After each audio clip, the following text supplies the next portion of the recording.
இந்த மருதம்பட்டை 5 முக்கியமான பயன்களை நமக்கு கொடுக்குது. முதலாவது பயன் என்ன தெரியுமா?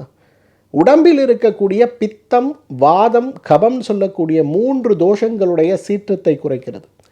இது என்ன சார், வாதம் பித்த கபம் தானே சொல்லுவாங்க, நீங்கள் பித்த வாதம் கபம்ங்கிறீங்களே அப்படின்னு யோசிப்போம்.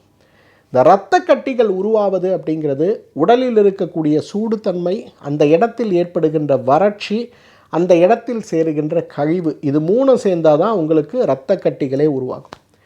அப்போ அந்த இரத்த கட்டிகள் உருவாவதற்கு அடிப்படையாக இருக்கக்கூடிய இந்த பித்தத்தையும் வாதத்தையும் கபத்தையும் குறைக்கக்கூடிய, உடம்பிலிருந்து கழிவாக வெளியேற்றி உடலை ஆரோக்கியப்படுத்தக்கூடிய மிகப்பெரிய ஆற்றல் இருக்கக்கூடிய ஒரு தடுப்பு மருந்து, சிறந்த காயகல்ப மருந்து எதுனா மருதம்பட்டை தான்.